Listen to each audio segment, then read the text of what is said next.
Hey guys. तो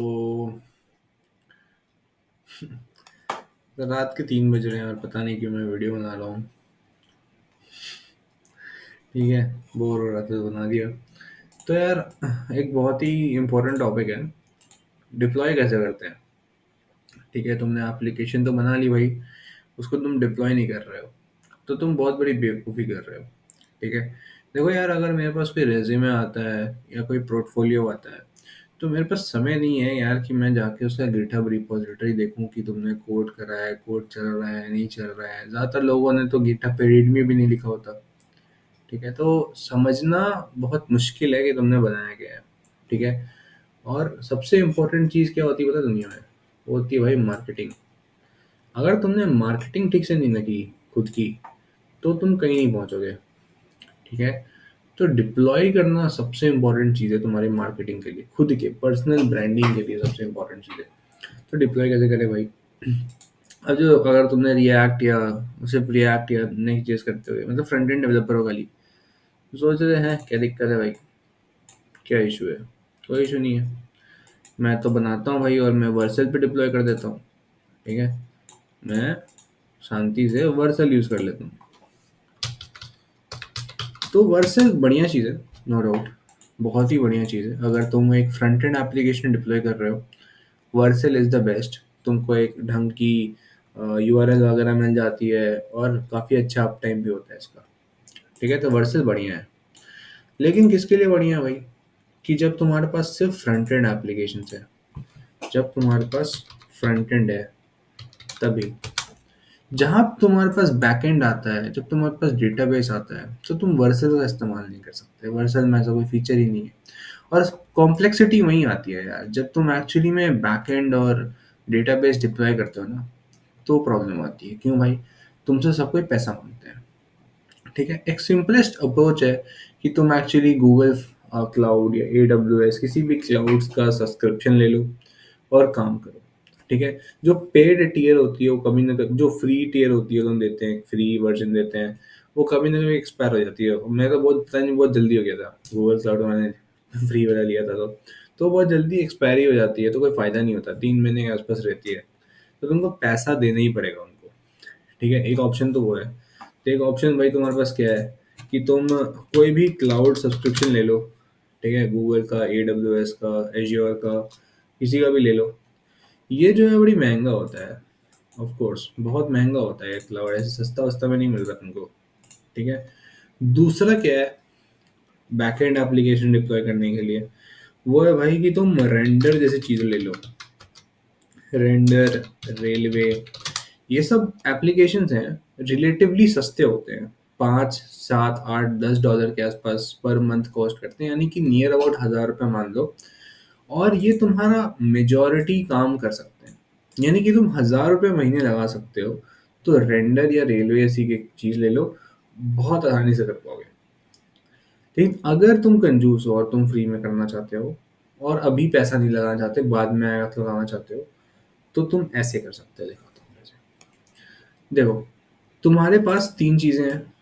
एक तो है तुम्हारा फ्रंट एंड, मे बी एक होगा बैक एंड, और एक होगा डेटाबेस। राइट, एक होगा डेटाबेस। अब तुमको इसको डिप्लॉय करना है वर्सेल पे, हमेशा की तरह। इसको तुम रेंडर पे डिप्लॉय कर सकते हो, या फिर एक और चीज़ होता है। ठीक है, फिर एक होता है रेंडर और एक होता है फ्लाई।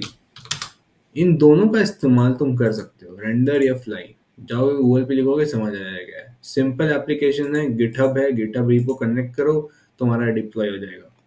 इनको अगर यूज़ करना है, इनको अगर ढंग से यूज़ करना चाहते हो भाई, तो इज्जत से डॉकर सीख लो। डॉकर एक बहुत ही इंपॉर्टेंट स्किल सेट है, एक फुल स्टैक डेवलपर के लिए, और भी बहुत जगह काम आती है। इनफैक्ट हर डेवलपर के लिए डॉकर होना इनहेरेंट ज़रूरी है। तो डॉकर सीख लो। ठीक है, और तुम इन दोनों का बहुत आसानी से इस्तेमाल करके अपने बैकएंड को डिप्लॉय कर सकते हो। ठीक है, और रेंडर का फ्री टियर भी होता है, रेंडर का पेड भी होता है, रेंडर का फ्री भी होता है। रेंडर थोड़ा सा घटिया है, मैं मजाक नहीं करूंगा, फ्री टियर है, घटिया है। सीन क्या होता है ना इसमें कि ये तुम्हें जीरो इंस्टेंस देते हैं। जीरो इंस्टेंस का मतलब ये होता है कि तुम्हारे पास कोई एक अलॉटेड इंस्टेंस नहीं है उनके पास। जब तुम्हारा कोई इस वेबसाइट रिक्वेस्ट करता है तब वो तुमको ऑन टाइम इंस्टेंस अलॉट करते हैं।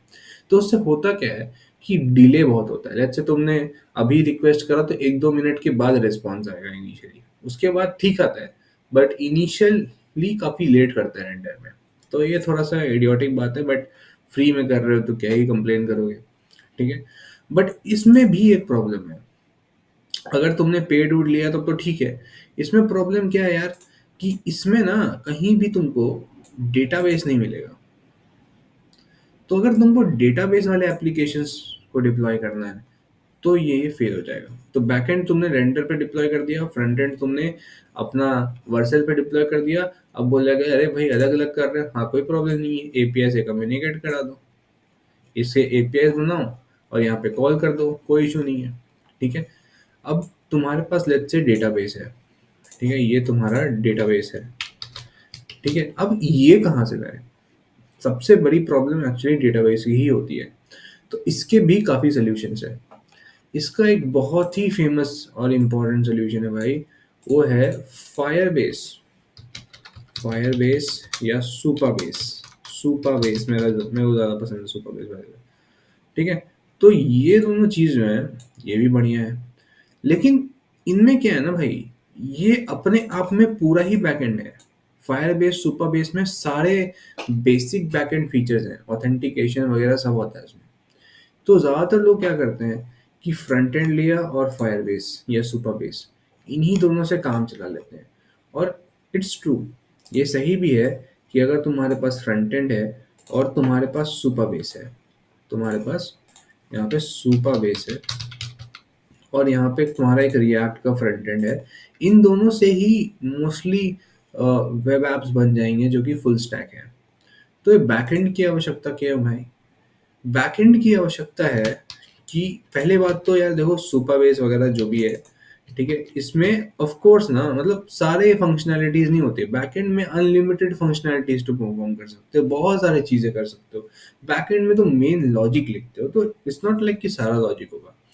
तो क्या करते हैं डेवलपर्स, ज्यादातर कोड लॉजिक क्लाइंट साइड में लिखते हैं, जो कि किसी भी एंगल से एडवाइजेबल नहीं होता है। अगर तुम एक लार्ज स्केल एप्लीकेशन बना रहे हो जिसमें मिलियंस ऑफ यूजर्स हैं, तुम ऐसा कभी नहीं के चाहोगे कि क्लाइंट साइड में ज़्यादातर कंप्यूटेशन हो रही हो, ज़्यादातर कुछ हिसाब किताब हो रहा हो। तो हो सकता है तुम ऐसे एप्लीकेशन ही नहीं बना रहे जहाँ पे ज़्यादा हिसाब किताब है, normal basic CRED style application है, मे भी ज़रूरत नहीं पड़ेगी। बट अगर तुम कुछ बड़ा बनाते हो, कुछ कॉम्प्लेक्स बनाते हो, तो डेफिनेटली यहाँ पे ये नहीं करना चाहिए तुमको। तुम बोलोगे क्यों? इमेजिन करो भाई कि तुम एक वीडियो कंप्रेशन साइट बना रहे हो। तो वीडियो कंप्रेशन बना रहे हो, यूजर ने 1 GB की फाइल अपलोड कर दी। जो क्लाइंट साइड में प्रोसेसिंग हो रहा है ना, वो यूजर का रिसोर्स ले रहा है, यानी कि रैम सीपीयू ले रहा है। इसीलिए तुम्हारे पास ना एक क्लाइंट सर्वर मॉडल है कि एक क्लाइंट है और एक सर्वर है। सर्वर क्या है? सर्वर कुछ नहीं है, सर्वर एक बहुत पावरफुल पीसी है, राइट। और क्लाइंट सर्वर जो है वो कंप्यूट करके क्लाइंट को भेज देता है, आसानी आसानी करने के लिए। प्लस सिक्योरिटी ज़्यादा अच्छी होती है, क्लाइंट में तुम बहुत चीज़ें एक्सेस कर सकते हो, सर्वर में तुम एक्सेस नहीं कर सकते। तो भाई बहुत फ़ायदे होते हैं। उस पर कभी और चर्चा की जा सकती है कि क्यों एक डेडिकेटेड बैकएंड बनाया जाए, इंस्टेड ऑफ ये केस जहाँ पे एक सुपर बेस है और बस एक फ्रंट एंड है, ठीक है। तो तुम क्या कर सकते हो ना, बेस्ट फ्री डिप्लॉयमेंट के लिए of a entire 3 tier architecture, इसको 3 tier आर्किटेक्चर ही बोल देते हैं, कि भाई तुम एक फ्रंट एंड बना लो, ठीक है, इसको डिप्लॉय कर दो तुम वर्सेल पे, फिर बैकएंड बना लो, ठीक है, इसको तुम डिप्लॉय कर दो रेंडर पे, रेंडर फ्री टियर यूज कर लो। अब बैकएंड किसका भी बनाओ, स्प्रिंग बूट का बनाओ, जेंगो का बनाओ, नोट का बनाओ, तुम्हारा मर्जी भाई, ठीक है। और उसके बाद तुम एक और बना लो, ठीक है, तुम यूज कर लो सुपर बेस को। हम बोले भाई सुपर बेस तो अभी यूज करने मना किया। सुपर बेस में एक फीचर होता है जहाँ पे तुम सुपर बेस को एक स्टैंड अलोन डेटाबेस की तरह बस यूज कर सकते हो। यानी कि तुमको बस इसका कॉन्फ़िगरेशन उठाने हैं, यहाँ पे डाल देना है कि ये इसका यूआरएल है, पासवर्ड वगैरह है, ठीक है, और ये सुपर बेस डीबी से कनेक्ट हो जाएगा। ये बेसिकली पोस्टग्रेस का रैपर है। तो पोस्टग्रेस एसक्यूएल यूज करते हैं सुपर बेस में। इसके अलावा एक और बढ़िया ऑप्शन है बाय द वे, वो है AWS। AWS में एक फ्री टियर होता है। AWS फ्री टियर का डेटाबेस होता है जो कि ऑनेस्टली बहुत सिमिलर है। इन दोनों में से कोई भी यूज करो बढ़िया रहेगा। मैं बोलता हूँ अगर थोड़ा सा टफ होता है ये, बट कर लोगे तो बढ़िया है, क्योंकि AWS का नाम रेज्यूमे में ज़्यादा बेहतर लगता है, और AWS फ्री टियर है, इसमें तुमको पैसा नहीं लगना। सुपरबेस भी फ्री है, ठीक है, ये ज़्यादा सिंपल है तो, ठीक है। तो इस तरीके से तुम एक फुल स्टैक एप्लीकेशन डिप्लॉय कर सकते हो। बैकएंड को तुमने डिप्लॉय किया रेंडर पे, ठीक है, बैकएंड को तुमने डिप्लॉय किया रेंडर पे, फ्रंट एंड वर्सल पे, डेटाबेस के लिए तुमने सुपरबेस या AWS फ्री टियर यूज कर लिया। नो, एक सिंपल एडवाइस, रेंडर सीख रहे हो तो डॉकर भी सीख लो। इनमें इनमें सीखने के लिए ऑनेस्टली कुछ भी नहीं है। इसमें सीखने का कुछ नहीं होता है। वर्सन में डिप्लॉयमेंट बहुत इजी है, रेंडर में भी डिप्लॉयमेंट बहुत इजी है, बस डॉकर फाइल बना लेना, बहुत आसान हो जाएगा। डॉकर फाइल लिखना भी बहुत इजी होता है, एक बार तुम समझ गए स्ट्रक्चर क्या है, आसान है। और चैट जीपीटी बहुत इजी हेल्प कर देगा तुम्हारा डॉकर फाइल लिखने में। और सुपर बेस AWS यूज कर लो। और फिर बोलोगे भाई, तो इन दोनों के बीच कम्युनिकेशन कैसे होता है, याद करो, एपीआई से, राइट। एपीआई यूज करना है तुमको, ताकि ये सभी आपस में भाई कम्युनिकेट करते रहे, ठीक है। And done. ये हो गया तुम्हारा एक प्रॉपर आर्किटेक्चर, जहाँ पे तुम्हारे पास एक फ्रंट एंड है, बैक एंड है, और एक डीबी भी है, ठीक है। So I hope you like it. And अगर कुछ नया सीखे हो बढ़िया बढ़िया, तो लाइक कर देना यार, ठीक है। चलते हैं, बाय।